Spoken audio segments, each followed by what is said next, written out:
প্রতিদিনের মতো আমি আর একটা ব্লগ লইয়া মালদ্বীপ থেকে আয়া বসি আপনারা মাঝে আপনারা দেখানির লাগিয়ে।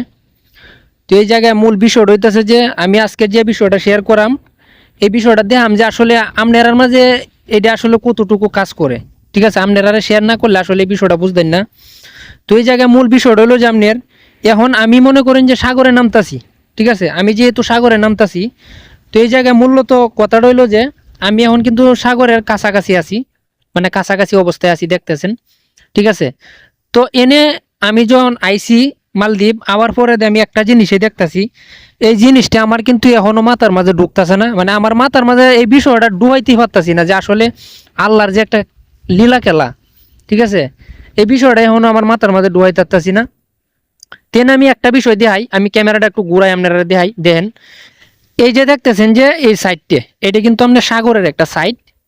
তো এই জায়গায় মূল বিষয়টা হইতেছে আপনার পানি কিন্তু এখন এই পর্যন্ত। ঠিক আছে, এই যে পানি এই পর্যন্ত দেখতেছেন আপনারাও দেখেন, এই যে পানি এই পর্যন্ত। তো এখন মনে করেন যে 1 ঘন্টা কিংবা আধা ঘন্টা পরে কিংবা 40 মিনিট পরে এই পানিটা যদি আপনার এই জায়গা থেকে যদি এই যে উপর পর্যন্ত যায়, এই যে পানির দাগ দেখেন, এই যে হানি যে এই পর্যন্ত কিন্তু আপনার ঢেউয়ে কিন্তু এই পানিটা যায়। ঠিক আছে, প্রায় এই যে উপর পর্যন্ত, এই যে দেখেন উপর পর্যন্ত এই যে ট্যাঙ্কিটা পড়ে রয়েছে এর উপর পর্যন্ত প্রায় যায় পানি, মানে পানির ঢেউয়ে। ঠিক আছে, আর ঢেউ বলতে এরকম একটা সিচুয়েশন তৈরি হয়, মানে এইটা সবটা জায়গায় কিন্তু আধা ঘন্টার ভিতরে কিন্তু পানি পড়ে যায়।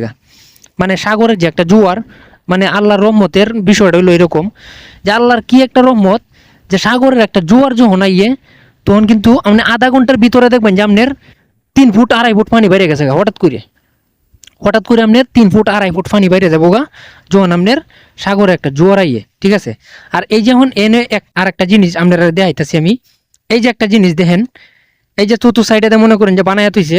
ঠিক আছে, তো এই জিনিসটা হইলো আপনার এই জায়গায় কিন্তু আপনার মালদ্বীপ কিন্তু আপনার মাছের লাগে বিখ্যাত। ঠিক আছে, এই জায়গার মাছ কিন্তু অনেক জায়গায় কিন্তু যায়, এই জায়গায় মানুষে মাছ মারে কিন্তু অন্য অন্য দেশেও কিন্তু মাছ আপনার সাপ্লাই করে।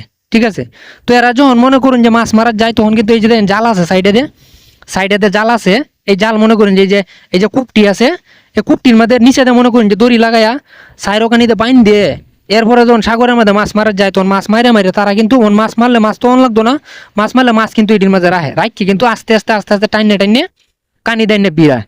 ঠিক আছে, এই বিরানির পরে কিন্তু তারা এই মাছগুলো লইয়া মানে বিক্রি করে। তো এরকম একটা অবস্থা। আর এইটা আরেকটা কাজে লাগে, যখন আপনি টুরিস্টরা যখন মালদ্বীপ ঘোরার লেগে আইয়ে, যখন টুরিস্টরা ঘোরার লেগে আইয়ে তখন কিন্তু টুরিস্টরা এটির উপরে উঠে কিন্তু আড়ে কিংবা এটি মাছ সাগরে মানে সাগরের একটু গভীরতার মাঝে লইয়া যাইয়া এরপরে কিন্তু আপনার এটির মধ্যে গোসল করে এটির মধ্যে উঠে এটি সাইরোকানিতে আপনার আড়ে। ঠিক আছে, তো এরকম একটা অবস্থা। আর সাইরোকানিতে দেখতেছেন আপনার পানি কিন্তু এখন আপনার জোয়ার কম, তবে 1 সপ্তাহ ধরে বৃষ্টি আইতেছে। ঠিক আছে, যে কারণে পানিটা এখন একটু কম দেখা যাইতেছে। আবার দেখবেন এরকমও সময় হবো আপনার মানে 20 মিনিট আধা ঘন্টার ভিতরে দেখবেন যে পানি বাইরে গেছে গা। তো আচ্ছা যাই হোক, আপনারা আমি এই বিষয়টা দেখানোর চেষ্টা করলাম। এখন আমি আমার পেজে ফিরে যাই, তার আগে আমি আরেকটু কাজ করি। এই যে দেখেন, এই যে মানুষে কয় যে মালদ্বীপ 1190টা দ্বীপ। ঠিক আছে, দিন দিন কিন্তু দ্বীপ আপনার বাড়তির অবস্থার মধ্যে আছে। ঠিক আছে, 1190টা দ্বীপ যদি আজকে মালদ্বীপ থাকে, তার মাঝে কিন্তু আপনি মনে করুন যে 200 কিংবা 250 দ্বীপের মাঝে কিন্তু আপনার মানুষ থাকে, আর হেডির মাঝে কিন্তু আপনার মানুষ থাকে না, কালি মানে জঙ্গল। এই যে একটা দ্বীপ দেখতেছেন, এই যে মাঝে একটা ছোটো দ্বীপ, এরপরে মাঝের দ্বীপটার ইমেদে মনে করুন যে আর একটা দ্বীপ আছে, এই দ্বীপটা একটু বড়। কিছুদিন আগে কিন্তু আমরা গোসল করার যাইয়া মানে হাতে এই পর্যন্ত গেছি।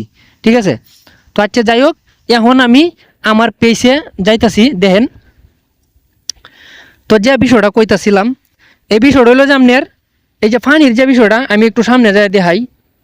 মানে সাগরের বিষয়টা তো বুঝুনি, মানে একটা সময় যাইতো যে এই সময়টার মাঝে মানে পানি দেখলে, ঠিক আছে, পানি দেখলে ডরাইতাম। এখন কিন্তু আসলে পানির মাঝে থাকতে এখন আর ডর নাই, মানে এরকম একটা ডর নেই। তো এই জায়গায় বিষয়টা হলো দেখেন পানি কোন পর্যন্ত, আরও কিন্তু সামনে পর্যন্ত পানি মানে শুকায়া একবারে সামনে পর্যন্ত জায়গা। ঠিক আছে, আর এখন দেখেন কোন পর্যন্ত আছে পানি। আর এই জায়গায় মূল বিষয়টা হলো আমি এখন যে জায়গাটা আমাদের আছি প্রচুর বাতাস। ঠিক আছে, আর এই জায়গার যে পানিটা যেটা বাড়ে এটা মূলত ওই যে আপনার অনেক বড় সাগর, যেহেতু জোয়ারটা সাগরে উঠে। আর যখন সাগরে জোয়ার উঠে তখন কিন্তু আপনার যখন দেখবেন আপনি সাগরের জোয়ার তখন কিন্তু ডরাইবেন, প্রথম অবস্থায় দেখলে ডরাইবেন, কিন্তু এখন আমরা দেখতে মনে করেন যে অভ্যেস হয়ে গেছি গিয়ে। আর এই জায়গায় বিষয় হলো যে যখন পানিটা আপনার এই যে উপর পর্যন্ত জায়গা দেখেন, এটা শুকনা কিন্তু এই যে সাইডটা কিন্তু শুকনা, যখন আপনি জোয়ার আইয়া তখন পানি কিন্তু একবার উপর পর্যন্ত জায়গা।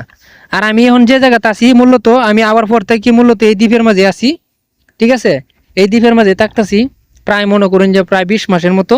তো জানি না এই জায়গায় কাজ আর কতদিন করা লাগে, মালিকে কতদিন রাখছে। তো মনে হয় যে প্রায় মনে করেন যে 2-3 মাসের পরে আমরা মনে হয় এই জায়গা থেকে অন্য একটা দ্বীপে ট্রান্সফার করব। তো অন্য একটা দ্বীপে ট্রান্সফার করলে হয়তো এই জায়গায় কাম কাজ করুন লাগবো। আচ্ছা যাই হোক, যে অবস্থায় আছি আপনার সাথে মোটামুটি একটা বিষয় শেয়ার করার চেষ্টা করলাম, যে সাগরের জোয়ার যে বিষয়টা আসলে পানিটা আইয়ে করতো। আমার কথা হলো যে আজকে এই জায়গায় যদি 2 ফুট থেকে 3 ফুট পানি বাড়ে, তাইলে পানিটা তো পুরাটা সাগর জুড়িয়ে পারবো, মানে পুরাটা সাগর জুড়িয়ে পারতো না। এরপরে যখন শুহায়া জায়গা তখন এই পানিটা যায় কই। আমার চিন্তাটা হইলো যে 2 ফুট 2.5 ফুট পানি বাইরে গেছে, সাগর তো এটা কম বড় না, যেহেতু মালদ্বীপ সাগরের মাঝে পড়ছে, ঠিক আছে। তো সাগর তো এটা কম বড় না। তো মনে করেন যে এই যে পানিটা বাড়ার পরে কিন্তু আবার আধা ঘন্টা 1 ঘন্টা পরে দেখা যাইতেছে যে পানিটা কমে যাইছে গা, ঠিক আছে। কমে যাইলে পরে এই পানিটা যায় কই, মানে এই বিষয়টা আমি চিন্তা করে পাইতাছি না যে এই পানিটা যায় কই, মানে আল্লাহর যে একটা কুদরত, না আল্লাহর কুদরতটা চিন্তা করতেছি, ঠিক আছে। তো আচ্ছা যাই হোক, সবাই ভালো থাকবেন, সুস্থ থাকবেন। আমি এই বিষয়টা আসলে আপনার সাথে শেয়ার করার লাগে মূলত এই ভিডিওটা করা, ঠিক আছে। সবাই ভালো থাকবেন, সুস্থ থাকবেন। আবার আপনার সাথে দেখা হইব পরবর্তী কোনো নতুন একটা ব্লগে। আল্লাহ হাফেজ।